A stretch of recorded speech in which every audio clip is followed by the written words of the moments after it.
بسم اللہ الرحمن الرحیم۔ السلام علیکم ورحمۃ اللہ وبرکاتہ۔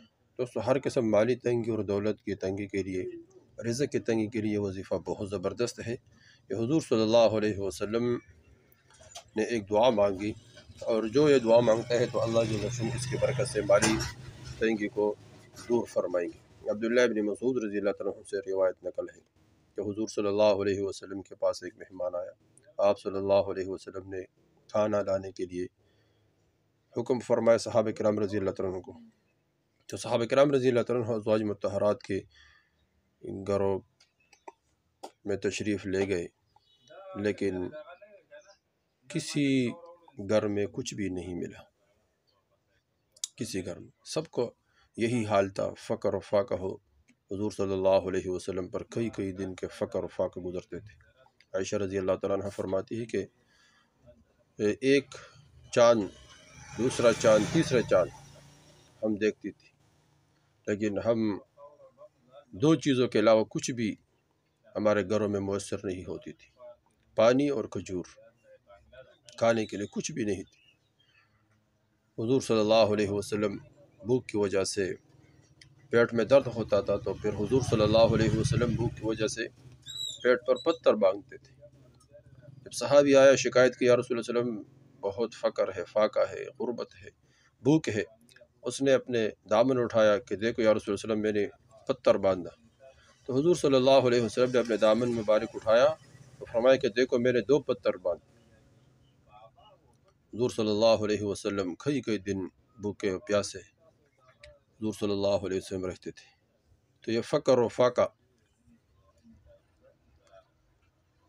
یہ اللہ جل شانہ کی طرف سے حضور صلی اللہ علیہ وسلم صحابہ کرام رضی اللہ عنہ پر تھا۔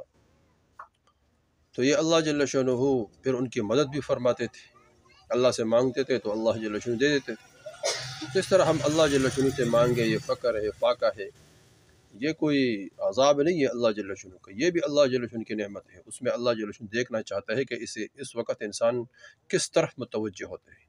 کیا یہ میرے طرف متوجہ ہوتا ہے یا نہیں، یا مخلوق کی طرف متوجہ ہوتا ہے؟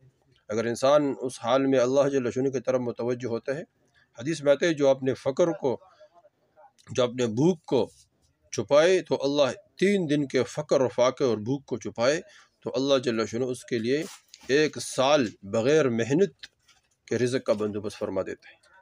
تو اس طرح ہم اپنے فقر کو، اپنے فاقے کو چھپائے اور اللہ جل شانہ سے مانگے، اللہ جل شانہ کے سامنے اپنے فقر کو، اپنے فاقے کو، اپنے بھوک کو، اپنے افلاس کو، اپنے غربت کو، اپنے تنگ دستی کو اللہ کے سامنے رکھے، اللہ سے مانگے، مخلوق سے نہ مانگے۔ جو مخلوق سے مانگتا رہتا ہے تو اللہ جل شانہ اس کے فقر و فاقوں کو کبھی بھی بند نہیں کرتا ہے۔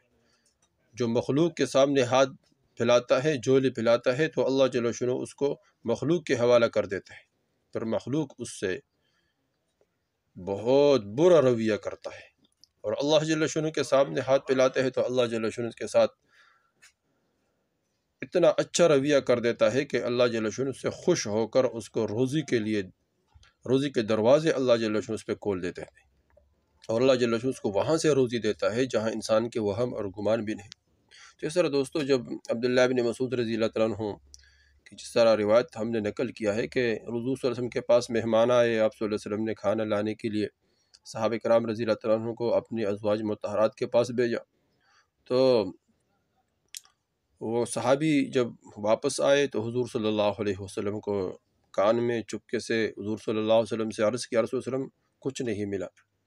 تو حضور صلی اللہ علیہ وسلم نے اس وقت ایک دعا مانگی، اللہم انی اسألک من فضلک و رحمتک فإنہ لا یملکھا الا انت۔ اللہم انی اسألک من فضلک و رحمتک فإنہ لا یملکھا الا انت۔ اے اللہ، میں آپ سے فضل و رحمت کا سوال کرتا ہوں، بے شک آپ کے سوا کوئی مالک نہیں۔ چنانچہ حضور صلی اللہ علیہ وسلم نے یہ دعا مانگی، تو اس وقت دعا مانگتے ہی ایک صحابی بکری کا تحفہ لے کر آیا۔ تو آپ صلی اللہ علیہ وسلم نے اللہ جل شانہ کا شکر ادا کیا اور فرمایا کہ یہ رحمت ہے اللہ جل شانہ کی طرف سے، فضل ہے اللہ جل شانہ کی طرف سے اور ہم اللہ کے فضل و رحمت کے انتظار میں رہتے ہیں۔ مجمع الزوائد میں یہ نقل کیا ہے۔ تو یہ دعا ہم بار بار مانگیں گے تو انشاءاللہ اس کی وجہ سے اللہ فقر و فاقے کو دور فرمائیں گے۔ اور اس کو خاص تعداد میں بھی پڑھ سکتے ہیں کہ اول آخر درود شریف پڑھے، پھر 70 مرتبہ اس دعا کو پڑھے، پھر اللہ جل شان سے دعا مانگے۔ انشاءاللہ اس کے برکت سے اللہ جل شان فقر اور فاقے کو دور فرمائیں گے، روزی کے بندوبست اللہ فرمائیں گے، دولت میں برکت عطا فرمائیں گے، مال کے بندوبست فرمائیں گے، اللہ جل شان کاروبار کی رکاوٹ دور فرمائیں گے، کاروبار میں برکت عطا فرمائیں گے۔ اس وظیفے کو دوستو خود کرے، آگے شیئر کرے تاکہ سب کو فائدہ ہو، کوئی اس سے محروم